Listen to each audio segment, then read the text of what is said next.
जय श्री सीताराम दोस्तों, कैसे आप सभी ठीक होंगे, स्वस्थ होंगे, मस्त होंगे। तो जैसे कि आप लोगों को पता है कि हम लोग कल हरिद्वार से चले, तो आज हम श्रीनगर में पहुंच चुके हैं, गढ़वाल उत्तराखंड। तो अभी सन्नी भाई और मैं उठ चुके हैं, राजू भाई नहा धो के फिर से सो चुके हैं बेड पे। तो अब मैं आपको दिखाता हूँ हम किस तरह की लोकेशन पर रुके हैं। वैसे तो हम श्रीनगर मेन बाज़ार में, ये बस स्टैंड के साथ ही होटल है। ये खुशी गेस्ट हाउस है, रेस्ट हाउस है, कुछ क्या है बाकी बोर्ड पढ़ के पता चलेगा। ये देखिए बुलडोजर बाबा यहाँ पे चल पड़े हैं रोड पे। अभी दिखाता हूँ आपको लैंटर के ऊपर जाके यहाँ पे किस तरह का व्यू है आपको श्रीनगर। ये जम्मू कश्मीर वाला श्रीनगर नहीं है दोस्तों, ये उत्तराखंड में भी श्रीनगर है। तो ये दिखाता हूँ मैं आपको, यहाँ से कुछ इस तरह का दिखता है नज़ारा। तो ये देखो आप, लैंटर पे बहुत कुछ सामान रखा है इन लोगों ने। तो चलिए दोस्तों, अब मैं यहाँ से नीचे को चलता हूँ क्योंकि अब रेडी होकर हम लोगों ने निकलना है। अभी हम लोग रेडी हो रहे हैं, राजू भैया भी रेडी हो रहे हैं। तो चलिए दोस्तों, अब हम लोग यहाँ से निकलते हैं। ये है खुशी home stay, rest house guest house कुछ नहीं, ये है होम स्टे। तो यहाँ पे हम लोगों की बाइकें लगी थी, हमारा बेवकूफ़ बनाया गया क्योंकि ये पार्किंग के कैमरे नहीं है। ये कोई बैंक है यहाँ पे, यूनिक बैंक है, तो इसके कैमरे थे। चलो, हमें तो पार्किंग मतलब हमें तो कैमरे से मतलब था, हमें ये नहीं था कि होटल वाले के किसके हैं, बस चले कैमरे। फिर हमने अपना सामान बाइक में पैक कर दिया है। अब हम यहाँ से निकलेंगे, धूल मिट्टी आप देख सकते हैं क्योंकि मेन रोड में हमारी बाइकें खड़ी थी, तो पूरी की पूरी धूल इस पर जम चुकी है। बाइक हमने चढ़ाई थी यहाँ से मुश्किल से ऊपर, तो उतारने में थोड़ी सी दिक्कत होगी। तो चलिए दोस्तों, ये श्रीनगर बाज़ार यहाँ से शुरू होता है। शुरू तो बहुत पीछे से हो गया था, मतलब क्लोज होने वाला है। फिर हम निकले आगे। अब ये यहाँ पे डैम है, पता नहीं कौन सा डैम है ये मुझे नहीं पता, पर काफ़ी बड़ा डैम है दोस्तों, आपको दिख रहा होगा, बहुत ज़्यादा पानी है इसके अंदर। तो उत्तराखंड में तो प्रोजेक्ट ही प्रोजेक्ट है दोस्तों, देखा होगा आपने कि कितना नुकसान होता है यहाँ पे। तो यही कारण है, यहाँ पे प्रोजेक्ट है, बिजली बनती है, सबसे ज़्यादा बिजली उत्तराखंड में बनती है, उतनी हमारे हिमाचल में भी नहीं बनती है। तो फिर हम धारी देवी मंदिर जाने का प्लानिंग है, बट गेट अभी वहाँ पे बंद है, तो हम थोड़ा सा आगे आगे थे, तो यहाँ से देखा नीचे का नज़ारा। तो फिर मुझे लगा कि शायद गेट खोल देंगे, बट गेट खुला नहीं था। साइड से थोड़ी सी एंट्री थी, बाइक वालों को मरने के लिए जगह बना रखी थी क्योंकि वीआईपी कोई आया था, उसके लिए गेट बंद किया था। बाकी हम आम जनता मरती रहे, यहाँ से नीचे गिरे, बाइक जो मर्जी हो, कोई दिक्कत नहीं। फिर मैंने दोस्तों बाइक लगाई यहाँ पे पार्किंग में। सनी भाई वगैरह पीछे सारी थी, एक्सपल्स यहाँ पे पहले भी लगी है, फिर इसके साथ दूसरी लगी। ये देख सकते हैं आप, धारी देवी माता का मंदिर है दोस्तों यहाँ पे। तो धारी देवी माता को दोस्तों जो उत्तराखंड के जो चारों धाम है उनकी बहन माना जाता है। तो ये देखिए, फिर हमने यहाँ से लिया पानी, प्यास भी लगी थी। और भीड़ देख सकते हो, बहुत ही भयानक भीड़ है। पर यहाँ पे एक चीज़ मैंने देखी, यहाँ पे कोई कुछ नहीं बोलता, आप आगे निकल रहे हो, पीछे जा रहे हो, कोई दिक्कत वाली बात नहीं है। तो हम लोगों ने बीच से थोड़ा शॉट मार दिया और बहुत आगे निकल गए। थोड़ा सा कैमरे का फ़ायदा उठा लेते हैं क्योंकि लोग कैमरे को देखते रहते हैं और हम नीचे नीचे से आगे निकल जाते हैं।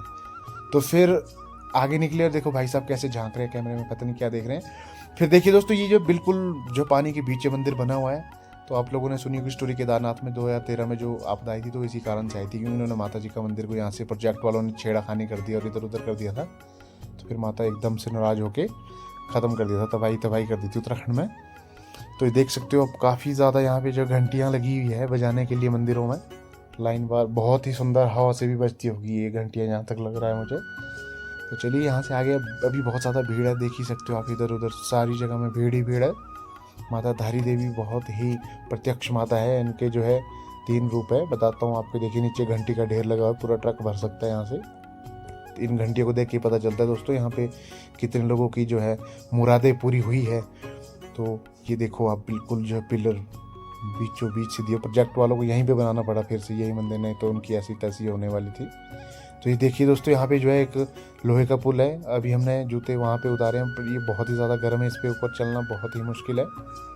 शुरू में तो हम आगे थे, बट अब यहाँ से आगे जा नहीं सकते हैं, खतरनाक गर्म है, इसके ऊपर रोटी बन सकती है मतलब। ये देखो आप सामने।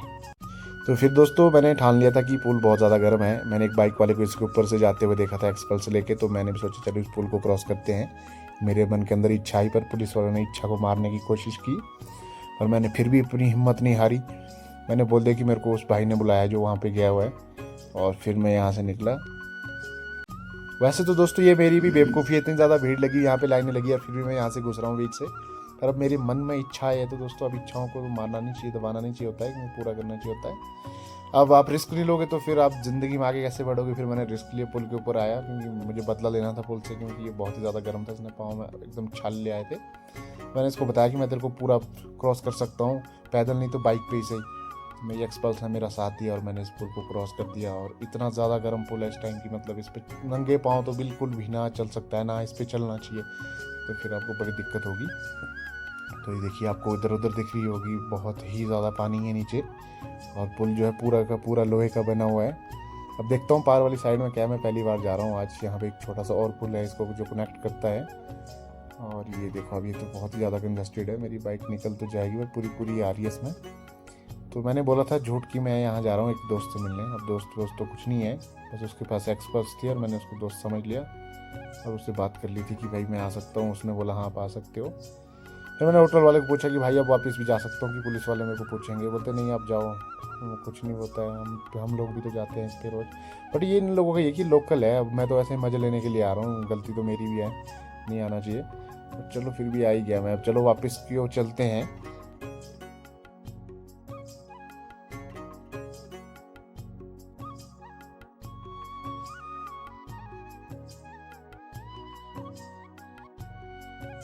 तो ये मैं दोस्तों वापस आ गया हूँ पुल के ऊपर से दोबारा। तो मैं आपको बता रहा था कि धारी देवी माता के जो 3 रूप है, सुबह आपको जो है मतलब छोटे बच्चे के रूप में मिलेगा, लड़की के रूप में, और दिन में आपको थोड़ा जो है यंग लेडी वयस्क जिसको बोलते हैं, और शाम को आपको जो है वृद्धा महिला के रूप में आपको देखने को मिलेगी। इनकी मूर्ति में जो है 3 किस्म के जो है यहाँ पे बदलाव देखने को मिलते हैं, ये देख सकते हैं। फिर मुझे यहाँ पे पुलिस वालों ने बोला कि क्यों आप ऐसे परेशान कर रहे हो, कभी उधर जा रहे हो कभी इधर जा रहे हो। तो मैंने बोला मेरी मर्जी है, मैं जहाँ भी जाऊँ, आपको क्या हो रहा है। फिर मैंने बाइक लाई वापस और फिर हम दोबारा यहाँ से निकलते। दोस्तों वीआईपी एंट्री के लिए गेट बंद है, हम लोग यहाँ से जा रहे हैं बाहर से। बाइक को यहाँ से जो है बहुत रिस्क है, यहाँ से बाइक निकालना टफ है। छोटी मोटी बाइक तो निकल जाएगी, होंडा जो छोटी छोटी बाइक होती है। थोड़ी जो हाइट जो होती है बाइक में, इसमें थोड़ी दिक्कत हो जाती है क्योंकि हमारी खुद की हाइट नहीं है। तो बाइक की तो ठीक है कंपनी ने बनाई हुई, बट हमारी भगवान ने हाइट नहीं बनाई, तो हमारे पाँव नीचे लगते हैं इसमें। तो ये देख सकते हो आप, ये पुल जो है 2023 में हम लोग जब लास्ट टाइम आए थे केदारनाथ, तो अभी भी यहाँ पे काम चला था, अभी तक ये पुल कंप्लीट ही नहीं हुआ, पता नहीं क्या चक्कर है। तो चलिए दोस्तों, उत्तराखंड आपको पता है बहुत ज़्यादा स्लाइडिंग वाला एरिया है, तो यहाँ पे बड़ा संभल के चले, पत्थर कहीं से भी आ सकता है, आपको देव दर्शन सीधे हो सकते हैं, केदारनाथ जाने की जरूरत नहीं है फिर। तो आप देखिए अब यहाँ हम लोग पहुँच चुके हैं। यहाँ से दोस्तों 2 रोड जाते हैं, एक बद्रीनाथ के लिए भी जाता है जो उखीमठ होते हुए जाता है, और एक जाता है आपका ऊपर जो केदारनाथ के लिए जाता है। तो हम लोग यहाँ से आगे निकल गए हैं और यहाँ पे हमने अब जो लंच करना है, बाइक के लगा दिए साइड में। फिर हम यहाँ पे रुके। यहाँ पे जो है दोस्तों काफ़ी ज़्यादा रेट इन लोगों ने बढ़ा के रखे हैं रोटी के। 30 रुपये की रोटी है, 25 रुपये की रोटी है। फिर हमने ऑर्डर करा यहाँ पे, फिर भाई को मना के हमने जो है 15 रुपये की रोटी ली। तो फिर हमने, क्योंकि हम लोगों की रोटी ज़्यादा लगती है, कम से कम 25 से 30 रोटी हम लोग खा जाते हैं, तो थोड़ा सा हिसाब रखना पड़ता है दोस्तों हम लोगों को। तो फिर हम लोगों ने यहाँ पे अब जो है अपने मोबाइल चार्जिंग में लगाने हैं, क्योंकि अब हम लोगों ने होटल रूम नहीं लेना है, तो बाइक से चार्ज करनी है। बाकी जितनी चार्जिंग होगी अब केदारनाथ तक चलेगी, जैसा भी होगा देख लेंगे रास्ते में। तो फिर हमने चार्जिंग में लगाया पर अपने मोबाइल अपनी बाइकों में। फिर हम यहाँ से निकले आगे की ओर। देख सकते हो आप, ये है आपका सोनप्रयाग के लिए जो नेशनल हाईवे जाता है। नेशनल हाईवे है कि कौन सा है अब पता नहीं, पर अच्छा है रोड, ठीक है, आजकल अच्छा बना के रखा इन लोगों ने। फिर पहुंचे हम लोग पार्किंग में खड़े खतरनाक गुंडे, ये डंडा लेके एकदम से यूँ खड़े हो जाते हैं कि यहाँ लगा वहाँ लगा। तो चलिए अब क्या बोल सकते हैं इन लोगों का, रुतबा ही इस तरह का है। यहाँ हज़ारों किस्म के लोग आते हैं, पर फिर भी बात करने का तरीका होता है, वो इनके पास नहीं है। तो फिर बाइक लगाई हमने यहाँ पे। फिर हम चले ऊपर अपना सामान छोड़ने। यहाँ पे जो है सामान रखा जाता है दोस्तों। तो ये देखो, एक 12 घंटे के यहाँ पे 100 रुपये लगता है एक बैग का, तो हमारे पास थे बैग 4। बाकी देखते हैं कितना बनता है बिल। अभी तो नहीं बनेगा, अभी तो सिर्फ हम लोगों को दिया जाएगा यहाँ पे